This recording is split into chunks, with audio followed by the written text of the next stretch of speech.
আপনি এটা শুনে থাকবেন যে ছোট্ট একটা বালক সে ঈশ্বরের প্রতিরূপ হয়, কিন্তু এমন কেন বলা হয় তা কি আপনি কখনো ভেবে দেখেছেন?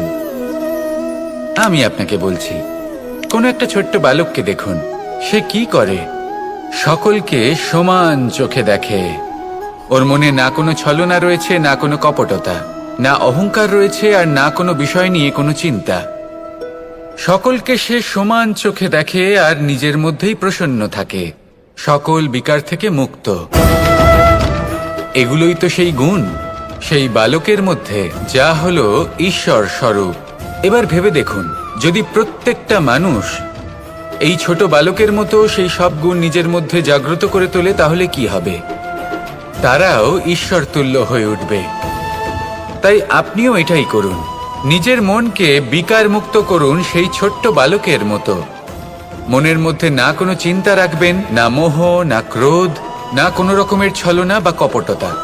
সবাইকে সমান চোখে দেখুন আর নিজের মনেই প্রসন্ন থাকতে শিখুন।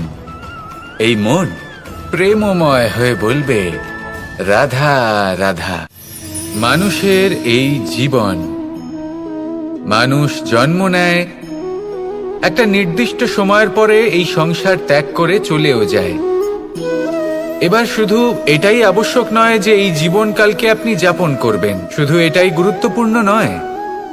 আবশ্যক এবং গুরুত্বপূর্ণ হলো এটা যে এই জীবনকালে আপনি এমন কিছু করেন যাতে এই সংসারের মঙ্গল হয়, যাতে এই সংসার আপনাকে মনে রাখে, আপনার থেকে প্রেরিত হয়, আপনার মতো হতে চায়, প্রত্যেক বছর আপনার জন্মতিথির অপেক্ষা করে, এমনভাবে আপনার জন্মদিন পালন করে যাতে সেটা মহোৎসবের আকার ধারণ করে।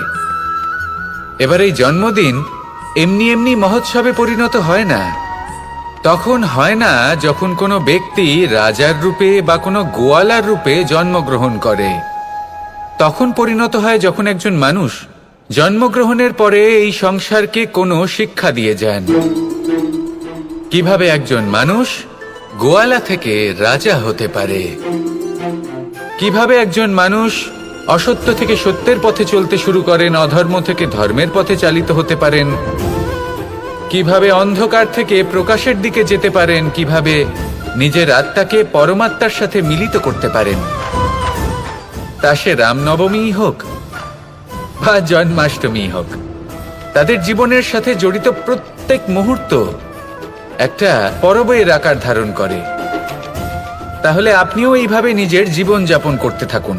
এই সংসারে শুধু ভালোবাসা বিতরণ করুন, কিছুটা এমন ভাবে বিতরণ করুন যাতে আপনি এই সংসার থেকে চলে যাওয়ার পরেও এই সংসারে আপনি শুধুই ভালোবাসা বিতরণ করতে পারেন।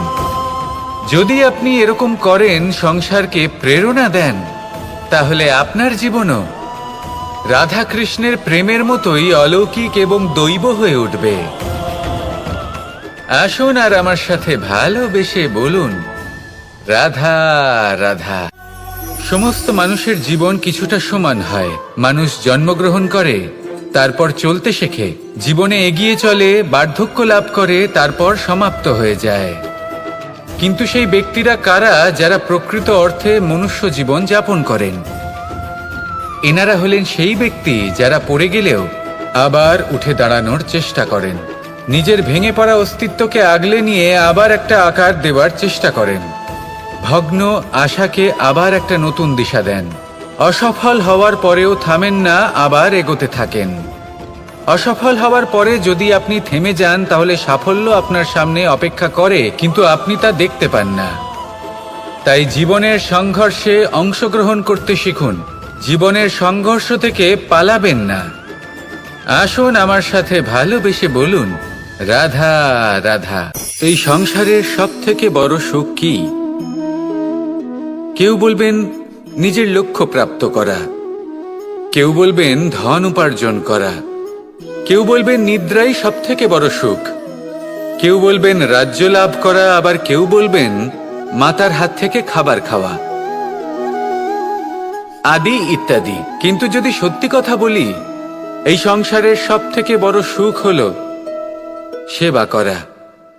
কখনো কাউকে সেবা করে দেখুন, এই সেবা দ্বারা অন্য কোনো মানুষের আশীর্বাদ লাভ করাতেই সুখ রয়েছে। আপনার সেবা ভাব দ্বারা যখন কোনো মানুষ নিজের অন্তরাত্মা থেকে আপনাকে আশীর্বাদ করে, তার থেকে বড় সুখ আর কিছুই নেই। কারণ প্রত্যেক মানুষের মধ্যে ঈশ্বর বাস করেন। নরের সেবাই হলো নারায়ণের সেবা। নিষ্কাম সেবা করাই হলো সব থেকে বড় সুখ। তাই নিজের অন্তরে সেবার এই ভাব জাগ্রত করুন। যে সুখের কথা আমি বলছি, সেই সুখ অনুভব করেই দেখুন। এই মন সুপ্রসন্ন হয়ে বলবে, রাধা রাধা। জীবন কিসের উপর নির্ভরশীল? ধনের ওপর, বৈভবের ওপর, নিঃশ্বাসের ওপর? না, এই জীবন নির্ভরশীল বিশ্বাসের ওপর। বিশ্বাস নিজের ওপর, বিশ্বাস আমাদের আপনজনের ওপর। কিন্তু যখন এই বিশ্বাস ভেঙে যায়, তখন মানুষের মনও ভেঙে যায়, আর তারপর সে অন্য কিছু করতেই পারে না। তখন কি করা যেতে পারে? 3টে কাজ আছে যা আপনি করতে পারেন। প্রথম, ভালোবাসা। যাকে আপনি ভালোবাসেন, যারা আপনাকে ভালোবাসে, ভুল যারই হোক না কেন, তার কাছে ক্ষমা চাইতে কখনোই সংকোচ বোধ করবেন না। দ্বিতীয় হলো বিশ্বাস। যারা আপনাকে ভালোবাসেন, আপনাকে বিশ্বাস করেন, তাদের বিশ্বাস কখনো ভাঙবেন না। তৃতীয় হলো আশা। যারা আপনাকে ভালোবাসেন, আপনাকে বিশ্বাস করেন, তাদের আশা আপনার সাথে জড়িত। তাদের থেকে কখনো কিচ্ছু লুকোবেন না। এই 3টে কাজ করুন, আর এই জীবন সুপ্রসন্ন হয়ে বলবে, রাধা রাধা। পরিস্থিতি কখনো এটা ভালো থাকে, আবার কখনো মন্দ হয়ে যায়। কখনো এই পরিস্থিতি আমাদের পক্ষে থাকে, আর কখনো এই পরিস্থিতি অনুযায়ী আমাদের চলতে হয়। কোনো বিকল্প থাকে না। কিন্তু যখনই এই পরিস্থিতি খারাপ হয়ে যায়, তখন কি করা উচিত সেই প্রশ্ন মনে জেগে ওঠে। পরিস্থিতি যখন প্রতিকূল হয়, তখন আমরা কিছু হারালে তা হারিয়ে ফেলি, ঠিক আছে, কিন্তু যা বাকি আছে সেটা আমরা আগলে রাখতে পারি। পরিস্থিতিকে সামলে রাখার চেষ্টা আমরা অবশ্যই করতে পারি, শুধু সেটুকুই আমাদের হাতে রয়েছে। কিন্তু এর থেকেও বড় সমস্যা আছে, অহংকার। কখন প্রবেশ করে আমরা জানতেও পারি না। এই অহংকার আপনাকে বুঝতেও দেবে না যে আপনি সত্যি কিছু হারিয়েছেন। আপনার কিছুই যাবে আসবে না। দেখতে গেলে আকাশের সূর্য নিজের প্রকাশ হারিয়ে ফেলে যখন অন্ধকার ঘনিয়ে আসে। তাহলে আমরা কে হই? ওনার সামনে তো কিছুই নই। এই অহংকার আমাদের দমন করতেই হবে। এটা বিশ্বাস করতে হবে যে এই সমগ্র সৃষ্টিতে আমরা শুধুমাত্র একটা কণা, তার থেকে বেশি আর কিছুই নয়। বিশ্বাস করতে হবে যে আমরা ততটাও বড় নই যে কখনোই কিছুই হারাবো না। এবার যেদিন এই জ্ঞান আপনি আত্মস্থ করে নিজের আচরণ পাল্টাবেন, মনে রাখবেন, সেই দিনই অহংকারকে দমন করতে আপনি পথে অগ্রসর হয়ে পড়েছেন। এই অহংকারকে দমন করুন, আর আমার সাথে ভালোবেসে বলুন, রাধা রাধা। বুদ্ধি আর বিবেকের পার্থক্য কোথায় তা নিয়ে এই সংসার অনেক কিছুই ভাবে। কিছু মানুষ ভাবেন যে এই দুই হলো একই, কিন্তু যদি সত্যি কথা বলি, তাহলে এই দুইয়ের মধ্যে একটা অমূল্য পার্থক্য আছে। আর তা হলো এটা যে বুদ্ধির সম্পর্ক হলো মস্তিষ্কের সাথে, আর বিবেকের সম্পর্ক হলো হৃদয়ের সাথে। যে কোনো বুদ্ধিমান মানুষ কি করেন? নিজের মতন করে এই সংসারকে বদলে ফেলতে চেষ্টা করেন। একজন বিবেকশীল মানুষ কি করেন? নিজের অন্তরকে, নিজের মনকে বদলে ফেলতে চেষ্টা করেন। কারণ মানুষের সংসার এই মনের মধ্যেই বসবাস করে। তাই নিজের বুদ্ধির ব্যবহার অবশ্যই করুন, কিন্তু তাতে বিবেকের লাগামটা অবশ্যই শক্ত হাতে ধরবেন। আসুন আমার সাথে ভালোবেসে বলুন, রাধা রাধা। সম্পর্ক এ হলো এক বন্ধন যা আমাদের এক সূত্রে বেঁধে রাখে। কিন্তু এমন কিছু ব্যক্তি থাকেন যারা এই সম্পর্কের বিষয়ে নিজস্ব একটা ধারণা করে ফেলেন যে সম্পর্ক এরকম হওয়া উচিত, সম্পর্ক সেরকম হওয়া উচিত। আমি এই সম্পর্কের জন্য কত কিছু করেছি এই ব্যাখ্যা করতে থাকেন, আর তার বদলে অনেক কিছু প্রত্যাশাও করেন। কিন্তু সত্য হলো এটাই যে সব সম্পর্ক একরকমের হয় না, কিন্তু প্রত্যেক সম্পর্কের একটা বিশেষত্ব থাকে। যেমন চোখ আর নাকের এই সম্পর্ককেই দেখুন। চোখের সব থেকে কাছে কে আছে? নাক আছে। কিন্তু এই চোখ দিয়ে এই নাককে আমরা দেখতেই পাই না। তবে কি ধরে নেব এই সম্পর্কের কোনো মূল্য নেই? এমনও নয়। ঠিক এইভাবেই যদি কোনো ব্যক্তি তার আবেগ আপনার কাছে ব্যক্ত করতে না পারেন বা প্রকট করতে না পারেন বা আপনাকে বোঝাতে না পারেন, তাহলে তার মানে এটা নয় যে তার সাথে আপনার সম্পর্কের তিক্ততা রয়েছে। এমনটা কখনোই নয়। শুধু চোখ আর নাকের এই সম্পর্কের মতোই হলো আমাদের জীবনে আমাদের আপনজনের সাথে সম্পর্ক। যদি কারোর ব্যবহার আপনার প্রতি অনুচিত হয় বা যদি কেউ অনুপস্থিত থেকে থাকে বা কেউ যদি আপনাকে বুঝতে না পারেন, তাহলে তার অর্থ এটা নয় যে আপনি সেই সম্পর্ক ভেঙে ফেলবেন। বুঝুন, আপনার জীবনে তার গুরুত্ব কোথায় আর তার জীবনে আপনার। সম্পর্ক গড়ে তুলুন, তাকে পালন করতে শিখুন, একসাথে মিলে চলুন। এই মন সুপ্রসন্ন হয়ে বলবে, রাধা রাধা। আপনি কখনো কোনো সরোবরের দিকে তাকান যার জল হলো শান্ত, স্থির। আপনি স্পষ্ট দেখতে পাবেন সেই সরোবরের তলদেশে কি রয়েছে। তাতে সাঁতরে বেড়াচ্ছে সুন্দর মাছ, চকচকে কিছু পাথর, স্বর্ণরূপী বালি, সবই আপনি দেখতে পাবেন। কিন্তু যখনই আপনি একটা ছোট্ট পাথর তুলে সেই জলে ছুঁড়ে ফেলবেন, তখন সেই জল বিচলিত হবে আর সেই স্পষ্টতা ন্যূনতম হয়ে যাবে। তারপর কিছুই স্পষ্টভাবে দেখা যাবে না। এই ঘটনা মানুষের সাথেও ঘটে। মানুষ যদি বিচলিত হয়ে পড়ে, তখন সে বুঝতে পারে না যে বর্তমানে কি হয়ে চলেছে আর ভবিষ্যতে কি করা উচিত। কিন্তু সেই মানুষ যদি শান্ত থাকেন, স্থির থাকেন, ধন্যাত্মক থাকেন, তাহলে নিশ্চিত রূপেই বুঝতে পারবেন যে বর্তমানে কি করতে হবে আর ভবিষ্যতে কি করতে হবে। তাই নিজের মধ্যে সেই স্থিরতা আনুন, সেই ধৈর্য ধরুন, নিজেকে শান্ত রাখুন আর সবার মধ্যে ভালোবাসা ছড়িয়ে দিন। এই মন প্রসন্ন হয়ে বলবে, রাধা রাধা। মানুষের জীবন বড়ই বিচিত্র হয়। যেই মুহূর্তে জন্ম নেয় একটা প্রতিস্পর্ধায় প্রবেশ করতে থাকে। মানুষ জন্ম নেয় আর প্রতিস্পর্ধা শুরু হয়ে যায় ভাই এবং বোনের মধ্যে সর্বশ্রেষ্ঠ হবার, সবার থেকে এগিয়ে থাকার। তারপরে সে যায় গুরুকুলে। নিজের বন্ধুদের মধ্যে সর্বশ্রেষ্ঠ হওয়ার প্রতিস্পর্ধা শুরু হয়। এবার সেখান থেকে বাইরে বেরিয়ে সংসার জীবনে প্রবেশ করে ধন উপার্জনের প্রতিস্পর্ধা শুরু হয়। তা সে যুদ্ধই হোক বা কলা হোক, এই প্রতিস্পর্ধা কখনোই আমাদের পিছু ছাড়ে না। তাই যদি প্রতিস্পর্ধা করতেই হয়, তাহলে আমরা মানুষকে সাহায্য করার প্রতিস্পর্ধা কেন করব না? এমন এক প্রতিস্পর্ধা যাতে যে কেউ জিতুক বা যে কেউ হারুক না কেন, লাভ সকলের হবে। সকলের মধ্যে প্রেম বিতরণ করতে থাকুন, এইভাবেই আনন্দ বিতরণ করতে থাকুন। আর আমার সাথে ভালোবেসে বলুন, রাধা রাধা। এই সংসারে বড়ই বিচিত্র এক শব্দ আছে, মূল্য। এর প্রয়োগ আমরা জীবনেও করে থাকি, আবার ব্যবসাতেও করে থাকি। একজন উদ্যোগপতি সবসময় বলেন, ব্যবসার মূল্য সবসময় উচ্চমান হওয়া উচিত, তাতে লাভ বেশি। অন্যদিকে আরেকজন ব্যক্তি যিনি পরোপকারী, যিনি ঈশ্বরের দর্শনের অভিলাষী, তিনি বলেন জীবনের মূল্য সব থেকে উচ্চমান হওয়া উচিত। অনেক সময় মানুষ কি করে থাকেন, ব্যবসার এই মূল্য তা উচ্চতার শিখরে পৌঁছানোর লোভে জীবনের মূল্য নামিয়ে ফেলেন। যেখানে এই সমগ্র সংসার প্রেমের দ্বারা চালিত হয়। প্রেমই হলো এই সংসারের আধার। এবার যদি আপনি প্রেম করতে শিখে যান, তাহলে ব্যবসাতে নিশ্চিত রূপে লাভের সাথে সাথে কীর্তি এবং যশ লাভও করতে পারবেন। তা আমি নিশ্চিত রূপে বলতে পারি, কারণ ব্যবসাতে ওঠা নামা এসব চলতেই থাকে।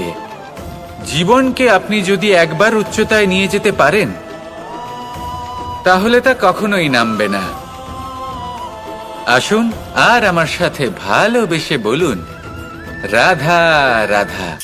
আমরা আনন্দ লাভের জন্য ভালোবাসি মা বাবাকে, ভাই বোনকে, পরিবার পরিজনকে, বন্ধুকে, প্রেমিকাকে।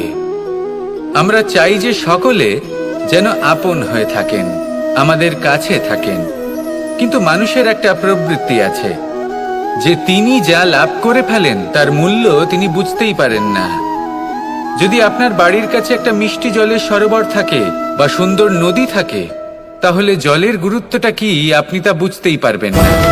সেইখানে আপনি যদি কোনো একটা মরুভূমিতে যান, আপনি অনুভব করতে পারবেন যে এক একটা ফোঁটা জলের কি গুরুত্ব, তার মূল্য কি। সুখের মুহূর্তে যদি আপনজনদের মনে রাখেন, তবে দুঃখের মুহূর্ত নিজে থেকেই দূরে সরে যাবে। ভালোবাসা এবং তার সাথে স্মরণ করা, এটাই তো হলো জীবনের এবং ভালোবাসার আসল মূল্য। আসুন আর আমার সাথে ভালোবেসে বলুন, রাধা রাধা। প্রত্যেকটা মানুষ আলাদা হয় আর অত্যন্ত বিশেষও হয়। প্রত্যেক মানুষ ভিন্ন ভিন্ন পরিবেশে পালিত হয়, বড় হয়। প্রত্যেকের নিজস্ব চিন্তা ভাবনা থাকে, নিজস্ব বিচারধারা থাকে। যখন অনেক ভিন্ন বিচারধারা একত্রিত হয়ে যায়, তখন শুরু হয় বিবাদ। এবার এই বিবাদের সময় আপনি দেখবেন, দুই ব্যক্তি যাদের মধ্যে এই বিবাদ হচ্ছে, সবসময় এটা প্রমাণ করতে চান যে তার সামনের ব্যক্তি এবং তার ভাবনা, তার বিচারধারা বা তার বক্তব্য হলো অনুচিত। এবার এটাই যদি প্রেমপূর্বক রূপে আপনি ভেবে দেখতে চেষ্টা করেন যে সামনের ব্যক্তিটির বক্তব্য, তার মানসিকতা আসলে কি, তাতে উচিত ঠিক কি, সেটা আমরা বুঝতে পারি। একদিকে হলো এই বিবাদ, যা আপনাকে সামনের ব্যক্তিটিকে অনুচিত প্রমাণ করতে বাধ্য করে, আর অন্যদিকে হলো প্রেম, যা সামনের ব্যক্তিটির যুক্তি বুঝতে সাহায্য করে, তাতে উচিত কি রয়েছে সেটা বুঝতে বাধ্য করে, তাকে মহান হয়ে ওঠার পথে অগ্রসর হতে বাধ্য করে। তাই এই বিবাদকে ত্যাগ করুন আর প্রেমকে আপন করে নিন, আর এই প্রেম ভাব নিয়ে বলুন, রাধা রাধা। এই জীবনে আমাদের দুজন সঙ্গী, এক হলো অন্ধকার আর এক হলো প্রকাশ। এবার যখন এই অন্ধকারে আমরা প্রদীপ জ্বালাই, সেই প্রকাশের জন্য অন্ধকার আমাদের উপর রুষ্ট হয়ে চলে যায়। এবার যদি অন্ধকারকে খুশি করতে যাও, তাহলে প্রকাশ আমাদের উপর রুষ্ট হয়ে চলে যায়। এ হলো ঠিক সেই পরিস্থিতি যে আমাদের দুই বন্ধু, তাদের মধ্যে সদ্ভাব নেই। যদি কোনো একজনের মান ভাঙাতে বা খুশি করতে যাও, তাহলে দ্বিতীয়জন অবশ্যই রুষ্ট হয়। সেই অবস্থায় আপনাকে বোঝদারের মতো কাজ করতে হবে যে কখন কাকে সমর্থন করতে হবে, কখন কার সাথে চলতে হবে। যদি পারেন তাহলে সকলকে একসাথে নিয়ে চলবেন।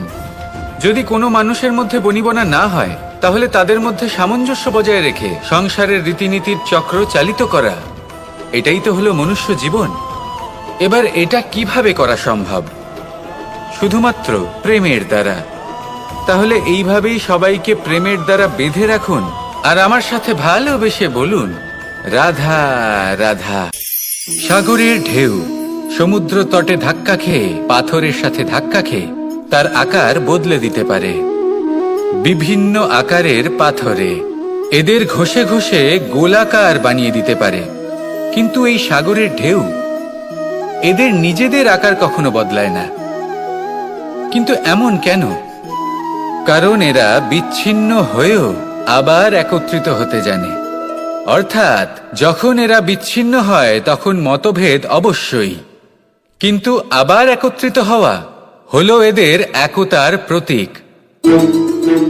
দেখুন, ঝগড়াঝাঁটি, তর্ক বিতর্ক, মতভেদ এগুলো জীবনের অভিন্ন অঙ্গ, কিন্তু এদের কখনো মনে প্রবেশ করতে দেবেন না।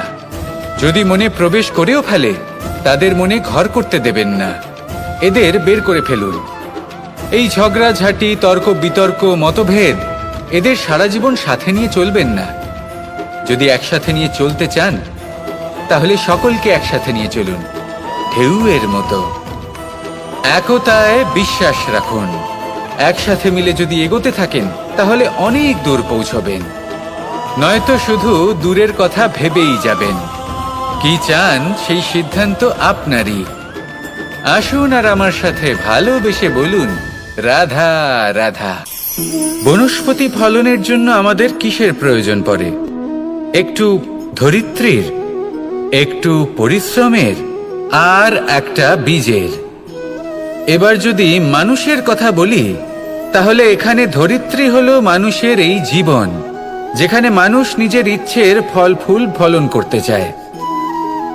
পরিশ্রম হলো আমাদের কর্ম, আর বীজ হলো আমাদের নির্বাচন। আমাদের বেছে নিতে হবে যে আমরা কি বপন করব, আম নাকি ফণি মনসা। এর মধ্যে আমরা কি পেতে চাই? রসালো ফলের ফলন চাই নাকি কাঁটার ফলন চাই, তা আমাদের উপর নির্ভরশীল। কিন্তু একটা কথা ঠিক, লক্ষ্য যেমনই হোক না কেন, জীবন যেমনই হোক না কেন, যদি আপনি লক্ষ্যের দিকে এগোতে থাকেন তাহলে কর্মের সাথে খামখেয়ালি আচরণ করতে পারবেন না। যদি আপনি এমন করেন তাহলে এটা আপনাকে একটা অনুচিত লক্ষ্যে পৌঁছে দেবে, সেটা কিন্তু নিশ্চিত। সবসময় এটা মনে রাখবেন, কর্মের সাথে খামখেয়ালি হবেন অর্থাৎ কর্মফলও আপনার সাথে খামখেয়ালি হবে। তাহলে নিষ্ঠার সাথে কর্ম করতে থাকুন আর নিজের লক্ষ্যকে প্রাপ্ত করুন। আর আমার সাথে ভালোবেসে বলুন, রাধা রাধা। এই সংসারে এমন কিছু মানুষ আছেন যাদেরকে আপনার ভালো লাগে, তারা আপনার প্রিয়। আমরা চাই ওনারা আমাদের কাছে থাকুন, আমরা ওনাদের কাছে থাকি। এবার সেই ক্ষেত্রে আমরা তাদের ভালো ভালো উপহার দেওয়ার চেষ্টা করি, কারণ ওনারা হলেন আমাদের প্রিয়। আর তার বদলে আমরা আশা করে থাকি যে ওনারা আমাদের একটু সম্মান করবেন।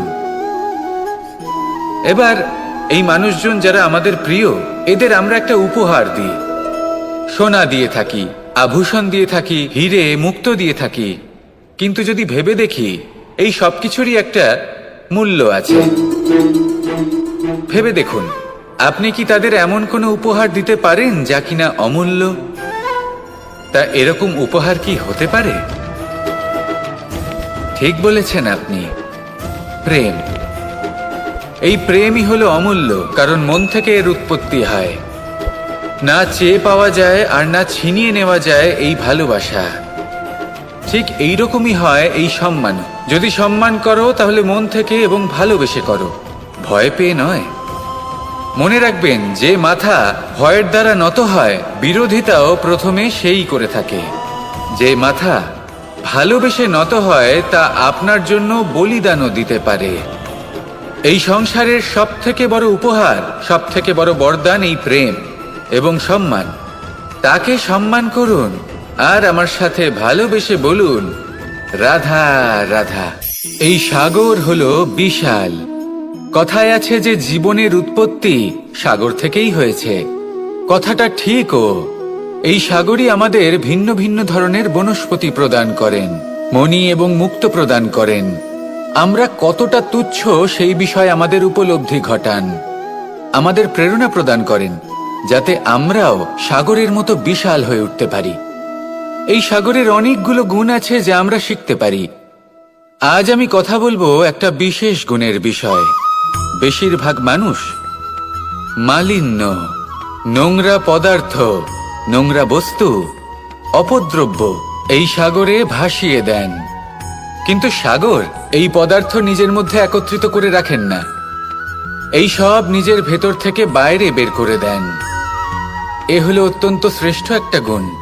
কিন্তু এই কাজকেও সার্থক করার জন্য সাগরেরও একটা তটের প্রয়োজন পড়ে, যেখানে সাগর এই সব বস্তু বাইরে বের করে ফেলতে পারে। আর মানুষও ভিন্ন কিছু নন। দেখুন, মানুষেরও তো একটা তটের প্রয়োজন পড়ে। এই তট, তিনি হয়তো আমাদের গুরু হতে পারেন, আমাদের মা বাবা হতে পারেন, ভাই বা মিত্র হতে পারেন, বা হয়তো সেই সমস্যাগুলি যার থেকে আমরা দূরে পালিয়ে যাচ্ছি। কারণ যখন আপনি এই সমস্যাগুলির সম্মুখীন হবেন, শেষ পর্যন্ত আপনি শিক্ষাই পাবেন। সব থেকে বেশি গুরুত্বপূর্ণ এই মনকে পবিত্র রাখা। আর তার জন্য একটাই উপায় আছে, এই মন তার মন্থন করা। যদি এই মনের মন্থন করেন তাহলে পূর্ণরূপে পবিত্র হবেন। আর এই মন, আপনি তো জানেনই, প্রসন্ন হয়ে বলবে, রাধা রাধা। সাফল্যের বাস্তব অর্থ কি? নিজের লক্ষ্যে দৃষ্টিবদ্ধ হয়ে থাকা, প্রতিদিন তার জন্য কর্ম করা, দৃঢ় নিষ্ঠার সাথে উত্থান পতনে সামনে এগোতে থাকা, আর নিজের লক্ষ্য প্রাপ্ত করা, এটাই কি সাফল্য? যদি আপনার কোনো বস্তু লাভ করতে হয়, কোনো শক্তি লাভ করতে হয়, বা কোনো স্থান লাভ করতে হয়, তাহলে তার জন্য এসব ঠিক আছে, কিন্তু বাস্তবে সাফল্য এটা নয়। আপনার কাছে থাকা কোনো বস্তু, শক্তি বা স্থান আপনি কিভাবে ব্যবহার করবেন তা আপনার উপর নির্ভরশীল। যদি তার সঠিক ব্যবহার আপনাকে করতে হয় তাহলে উচিত সময় এবং উচিত স্থানে আপনাকে থাকতেই হবে। একে নিয়তিও বলা হয়। এবার ধরুন এমন কোনো গ্রন্থ আছে যা জ্ঞানের দ্বারা ভরপুর, এমন জ্ঞান যার দ্বারা জীবন বদলে দেওয়া সম্ভব।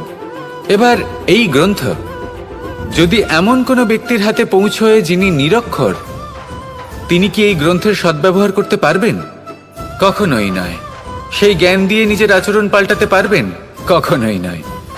সেরকমই ধরুন কোনো ব্যক্তি যার কাছে একটা অস্ত্র আছে, যার দ্বারা উনি শত্রুকে শেষ করে দিতে পারেন, কিন্তু সেই ব্যক্তি হলেন একজন কাপুরুষ। তিনি কি শত্রুকে শেষ করতে পারবেন? তিনি কি জয়লাভ করতে পারবেন? কখনোই নয়। আপনার কাছে কি আছে তার থেকেও বেশি গুরুত্বপূর্ণ আপনি তা দিয়ে কি করবেন। উচিত ব্যক্তির সাথে উচিত সময় উচিত স্থানে থাকা বেশি গুরুত্বপূর্ণ।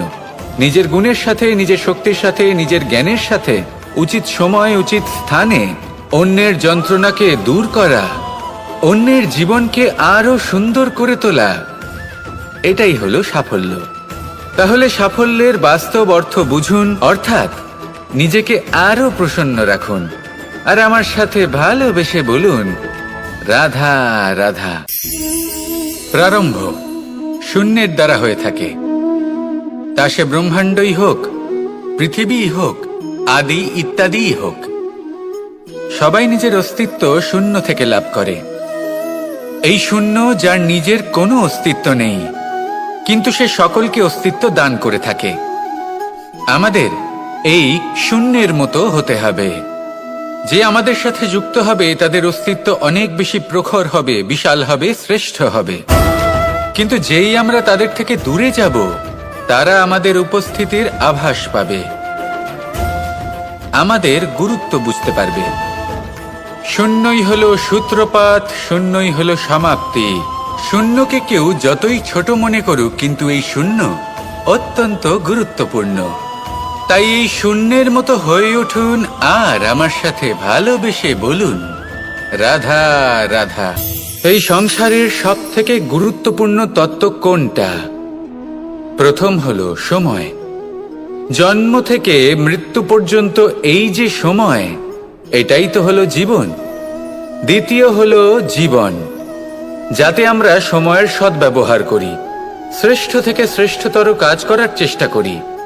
বহু বছরের এই পরম্পরা, এই সংস্কৃতিকে এগিয়ে নিয়ে যাওয়ার চেষ্টা করি। এই সংসারে আমরা অংশগ্রহণ করতে চেষ্টা করি। তৃতীয় হলো ধন, সেই ধন যা প্রত্যেক ব্যক্তি অর্জন করতে চেষ্টা করেন। এবার এই তিনটি তত্ত্বের মধ্যে একটা সামঞ্জস্য আছে, সমান ব্যাপার আছে। সে ধনই হোক বা সময় হোক বা হোক জীবন। আর সেই সমান ব্যাপার হলো যে যদি আপনি এটা গণনা করতে থাকেন তাহলে তা কমতে থাকে, যদি আপনি এটা ব্যবহার করেন তাহলে তা বাড়তে থাকে। একে সংগঠিত করে রাখতে চেষ্টা করলে এ হাত থেকে ফসকে যায়, কিন্তু যদি আপনি একে সামলে রাখতে শিখে যান তাহলে এমন কাজ করবেন যাতে সংসারের সাথে সাথে পরবর্তী প্রজন্ম লাভবান হবে। যদি কিছু শিখতে চান তাহলে সামলাতে শিখুন, গণনা করা বা সংগঠিত করা নয়। আসুন আর আমার সাথে ভালোবেসে বলুন, রাধা রাধা। একটা জলের ফোঁটাকে ফোঁটা নামে সম্বোধন করা হয়। অনেক ফোঁটা একত্রিত হলে সাগরের রূপ ধারণ করে। শুধু একটা পাতাকে পাতা বলা হয়, অন্য অনেক পাতার সাথে একত্রিত হলে তা গ্রন্থের রূপ ধারণ করে। একটা মাত্র সুতো অন্য সুতোর সাথে মিলিত হলে বস্ত্রের রূপ ধারণ করে। অনেক সংখ্যক ইট একত্রিত হলে মহলের রূপ ধারণ করে। সৈন্যরা একত্রিত হলে সৈন্যদল তৈরি হতে পারে। এটা হলো শক্তি সংগঠনের, এটাই হলো শক্তি একতার। তা সে বনস্পতি হোক বা কোনো ব্যক্তিই হোক, কোনো মনোভাবই হোক, যদি একা থাকে তাহলে দুর্বল হয়ে পড়বে। যদি সংগঠিত থাকে তাহলে শক্তিও বাড়বে আর আপনাকে সামনে এগিয়েও নিয়ে যাবে। তাই এই একতায় বিশ্বাস রাখুন আর আমার সাথে ভালোবেসে বলুন, রাধা রাধা। দুরকমের প্রাকৃতিক বেগ থাকে। প্রথম হলো বর্ষা। যখন এর বর্ষণ হয় তখন মাটিকে শীতল করে নতুন ফসল ফলায়। আর দ্বিতীয় হয় পবন, যা আমাদের সর্বদা শ্বাসবায়ু প্রদান করে। অশান্ত এই মনকে শান্তি প্রদান করে, এই ক্লান্ত শরীরে স্ফূর্তি প্রদান করে। আমাদের জীবনে যত আবেগ আছে তা হয় বর্ষার মতো হওয়া উচিত, নয় হওয়া উচিত পবনের মতো। ক্রোধ, মতভেদ, বিবাদ এগুলো হওয়া উচিত বর্ষার মতো। অর্থাৎ কিছু সময় পরে যেন এরা নিজে থেকেই ছিন্ন ভিন্ন হয়ে চলে যায়। আর যদি পবনের মতো কোনো আবেগ থাকা উচিত তা হলো প্রেম, যা সর্বদা শ্বাসবায়ু প্রদান করে, সবসময় সাথে থাকে। একে আমরা অনুভব করতে পারি না, কিন্তু এ আমাদের অনুভব করার জন্য প্রাণবায়ু প্রদান করে। আর যখন চক্রবাতের মতো সে ভয়ঙ্কর হয়ে ওঠে তখন সমগ্র সংসার বদলে দেয়। এর সারমর্ম একটাই, শক্তি। মতভেদ, ক্রোধ, বিবাদের মধ্যে নেই। শক্তি যদি থাকে তা আছে প্রেমের মধ্যে। তাই এই প্রেমকে মনের মধ্যে রাখুন আর আমার সাথে বলুন, রাধা রাধা। একটা গরু যখন দুধ দেয় তখন তার একটা মূল্য থাকে। ওই দুধ থেকে যদি আপনি দই বানান তাহলে তার মূল্য বৃদ্ধি পায়। দই থেকে যদি মাখন বানিয়ে নেন তাহলে মূল্য আরো কিছুটা বেড়ে যায়। আর মাখন থেকে যদি ঘি বানিয়ে ফেলেন তাহলে মূল্য আরো অনেক বেশি বেড়ে যায়। কিন্তু এর কারণ কি? এরকম কেন হয়? কারণ হলো পরীক্ষা। দুধের মধ্যে যখন জোরন মেশানো হয় তখন দইয়ের টক ভাব চলে আসে। দুধের অস্তিত্ব বদলে যেতে শুরু করে। দুধকে নিজের অস্তিত্ব বদলে ফেলার দুঃখ সহ্য করতে হয়। তখনই তা দইতে পরিণত হয়, তখনই তার মূল্য বৃদ্ধি হয়। এই দইকে মন্থনের যাতনা সহ্য করতে হয়, তবেই সেই দই মাখনে রূপান্তরিত হয়, আর তারপর তার মূল্য বৃদ্ধি হয়। আর মাখন, এই মাখনকে আগুনের আঁচে তপ্ত হতে হয়, তবেই এই মাখন ঘিতে পরিণত হয়, আর তারপরেই এর মূল্য আরো অনেক বেড়ে যায়। মানুষের সাথেও এরকমই হয়। কর্ম করতে থাকুন, কর্মের পরীক্ষায় উত্তীর্ণ হতে থাকুন, আপনার মূল্য অবশ্যই বৃদ্ধি পাবে। তাহলে কর্ম করতে থাকুন, ফলের চিন্তা করবেন না। আর আমার সাথে ভালোবেসে বলুন, রাধা রাধা। নেকড়ে, নেকড়ের বিষয়ে আমরা সকলে জানি। ওরা খুবই নিষ্ঠাবান এবং অত্যন্ত সতর্ক থাকেন। ছোট ছোট মূর্খতা করে বসেন। এনারা হাড় চিবোতে খুব ভালোবাসেন, কিন্তু চিবোতে চিবোতে এদের মাড়ি ছড়ে যায়, সেখান থেকে রক্তপাত হতে থাকে। সেই রক্ত ওনারা পান করেন, আর ওনাদের মনে হয় এই রক্ত হাড় থেকেই পাচ্ছেন। ওনারা ভাবেন যে এই হাড় চিবিয়ে আমরা আনন্দ লাভ করছি, কিন্তু আসল সত্য হলো এটাই যে ওনারা নিজেদেরই ক্ষতি করছেন। আমরা মানুষ, আমাদের সাথেও এমনটাই হয়।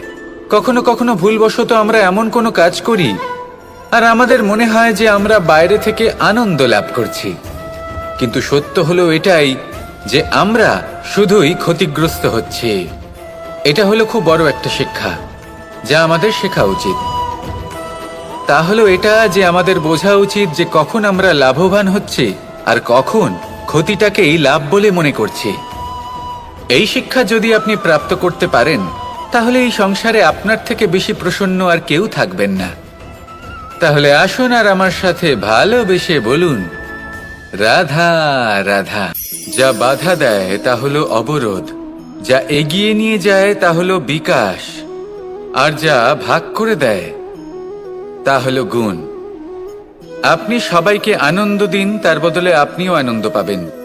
আপনি সবার মধ্যে প্রেম ছড়ান, আপনিও তার বদলে প্রেমই পাবেন। এই দেখুন না, মেঘেদের দেখুন। এই যে মেঘ, এই মেঘের গুণ এইটা নয় যে এরা জল সংগ্রহ করে রাখে। এদের গুণ হলো এটাই যে এই মেঘ সকলের মধ্যে জল ভাগ করে দেয়। ধরিত্রীর এবং জগতের তৃষ্ণা নিবারণ হয়। সূর্য, সূর্যের গুণ এইটা নয় যে সে সব থেকে বেশি তেজস্বী। তার গুণ হলো এটাই যে সে নিজের তেজ সবার মধ্যে ভাগ করে দিতে পারে। ঠিক সেইভাবেই জীবনে আনন্দ, উল্লাস, প্রেম এই সব কিছুই ভাগ করে নিতে শিখুন। এটাই হলো একটা গুণ। আর তার বদলে আপনি দ্বিগুণ আনন্দ, দ্বিগুণ উল্লাস, দ্বিগুণ প্রেম অবশ্যই পাবেন। যদি আপনি এই সবকিছু নিজের কাছেই জমিয়ে রাখেন, তাহলে আপনি নিজের বিকাশে নিজেই বাধা দেবেন। আসুন আর আমার সাথে ভালোবেসে বলুন, রাধা রাধা। আপনি কখনো মাখনের হাঁড়ি ভেঙেছেন? কত আনন্দ পাওয়া যায়। এই মাখনের হাঁড়ি ভাঙলে পুরো মাখন আমাদের গায়ে এসে পড়ে আর মন উচ্ছ্বসিত হয়ে ওঠে। কিন্তু তার জন্য বালগোপালদের কত চেষ্টা করতে হয় সেটা কখনো ভেবে দেখেছেন? প্রথমে বড়ই পরিশ্রম করে একের ওপর এক সাবধানে ওপরে চড়তে হয়। তারপরে ভারসাম্য বজায় রাখতে হয়, পড়ে গেলে হবে না। তারপর এই হাতের দ্বারা সেই মাখনের হাঁড়ি ভাঙতে হয়, তখন মাখন পড়ে। এবার এরকমই কিছু আমাদের জীবনে আমাদের সাথেও হয়।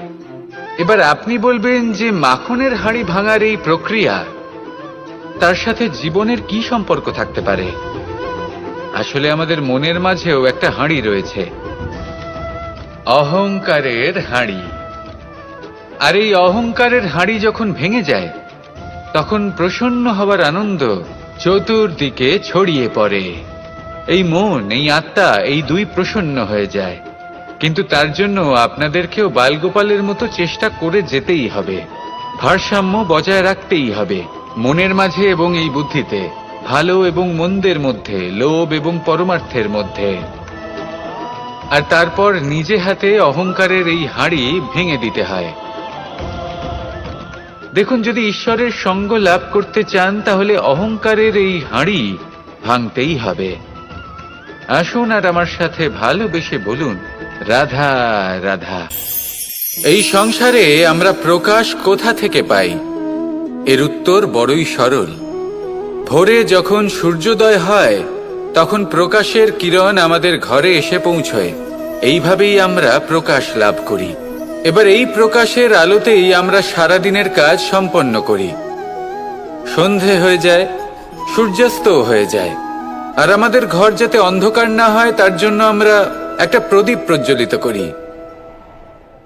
এটাই ঘটে আমাদের জীবনেও। এবার প্রবাহমান আয়ুর সাথে আমরা আমাদের অন্তরে যদি একটা প্রদীপ প্রজ্বলিত করে নিই, তাহলে বিষয়টাই অন্যরকম হবে। এবার আপনি বলবেন, কোন প্রকাশের কথা বলছি যা আমাদের অন্তরে জাগ্রত করা সম্ভব?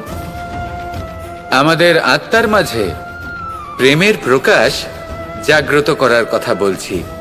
কারণ আমাদের এই জীবন, এও হলো দিনের আলোর মতো। আজ প্রকাশ আছে, কিন্তু কোনোদিন অবশ্যই অস্ত হবে। কিন্তু অস্ত হবার আগে যদি আমরা আমাদের আত্মার মাঝে প্রেমের এই প্রকাশ উজ্জ্বলিত করে নিই, তাহলে আমাদের সন্ধ্যাকালও আমরা আনন্দে এবং প্রেমে যাপন করব। তাহলে আসুন আর আমার সাথে ভালোবেসে বলুন, রাধা রাধা। কিছু মানুষ বড়ই বিচিত্র হন। এমনভাবে জীবনযাপন করেন যেন তাদের কোনোদিন মৃত্যুই হবে না। নিজেদের অহংকারের বশে একটা কথা ভুলে যান, যে যতই তারা নিঃশ্বাস নিচ্ছেন, যতই তারা জীবনযাপন করছেন, ততই তারা মৃত্যুর দিকে এগিয়ে চলেছেন। কারণ আমাদের এই জীবন তা নিঃশ্বাসের উপর নির্ভরশীল। নিঃশ্বাস চলছে মানে জীবন চলছে। নিঃশ্বাস যদি থেমে যায়, তাহলে জীবনও থেমে যাবে। আমাদের জীবনের প্রদীপ যে কোনো মুহূর্তে নিভে যেতে পারে। আর কত সময় বাকি রয়েছে সেই বিষয়ে আমাদের কোনো ধারণাই নেই। তাই যে মুহূর্ত আমরা এখন যাপন করছি, সেটার সদ্ব্যবহার করে নেওয়া যাক, কোনো শুভ কর্ম করে নেওয়া যাক। এমন কোনো কর্ম যার দ্বারা আমাদের ব্যক্তিত্বতে এমন এক চমক আসে যে আমাদের মৃত্যুর পরেও এই সংসার আমাদের চিরস্মরণীয় করে। কারণ একটা কথা ঠিক, মৃত্যু হলো একটা অটল সত্য। তাকে মেনে নিতেই হবে, স্মরণীয় করে রাখতেই হবে। যে সময় আছে তার সদ্ব্যবহার করুন আর আমার সাথে ভালোবেসে বলুন, রাধা রাধা। মুঠো হাতের শক্তি বেশি, মুঠো খুললেই তা দুর্বল। তা এমন কি থাকা উচিত এই বন্ধ মুঠোয় যা লাখের সমান? মানসিকতা। এবং স্বপ্ন। মানুষ জন্মগ্রহণ করে, তার মানসিকতা সময়ের সাথে উন্নত হয়, মানসিকতা অনুযায়ী সে স্বপ্ন দেখে, আর সেই স্বপ্ন সার্থক করতে সে পরিশ্রম করতে থাকে।